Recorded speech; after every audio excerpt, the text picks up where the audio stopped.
Immortality. It's a question that drives everybody. If you could live forever, would you? That's a question many people in Dragon Ball are confronted with. Ironic for a series where death is a slap on the wrist, is it not?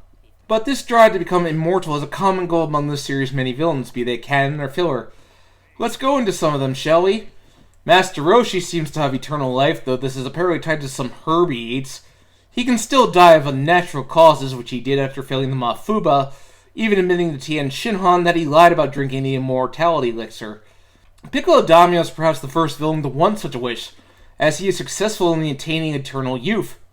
Though he is bound to Kami, if one dies, both die, something Toriyama likes to use. Piccolo seems to have eternal youth, as in Dragon Ball Online he is shown to still be alive 1,000 years into the future, though he can still be killed. Piccolo Daimyo doesn't get to enjoy his eternal youth for very long, as Goku punches a hole through his chest, but it seems to have transferred to Piccolo. Vegeta and Nappa come to Earth with the desire for immortality. The desire to fight forever, after all, as Saiyans, that is built into their blood. Frieza is even shown desiring immortality later as well, eventually meaning there would be no end to his rule. In some what-if stories, Frieza succeeds in gaining immortality, but thankfully that's only a what-if. But what if Frieza did succeed in gaining immortality? Well, I don't think he'd be very happy for long. Sooner or later, nobody would be able to challenge him. The universe would change, and he would ultimately be begging for death. Think back to the movie Dead Zone. Garlic Jr. succeeds in gaining immortality, but at the end of the story, he is trapped in the Dead Zone, and Kami even muses, "I assure you now, he wishes he wasn't granted eternal life." None of the Z-Warriors actually desire immortality, and Vegeta gives up the wish after the Frieza saga. If you were to gain immortality, there's no challenge to what you do. Immortality is often presented as a curse in various stories. In some Superman stories, Superman has been forced to confront the fact that his death may never come, and that he is cursed to eventually watch his friends and family grow old and die, while he carries on. Liu Kang in Mortal Kombat, due to winning the tournament, will not age until the next tournament. None of them are very happy about it.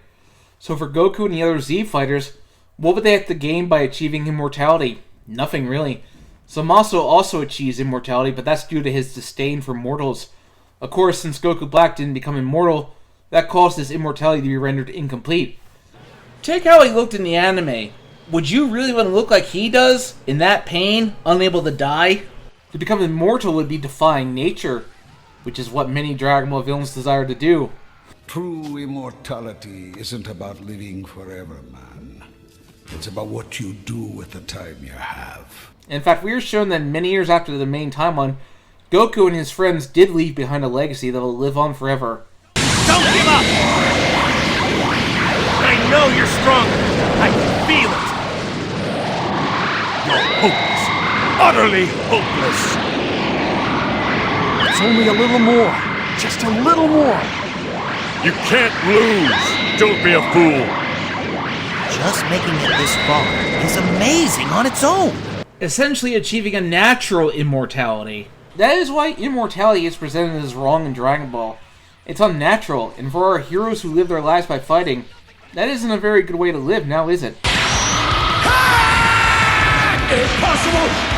This cannot be!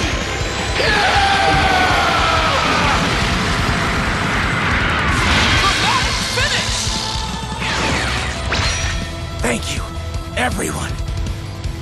Trunks! Win! Thanks for watching. If you like this video, please hit that bell, like, and subscribe button. If you want updates, follow me on Twitter or join my Discord, which are provided in the description below. If you want to support what I do, check out my Patreon. See you next time.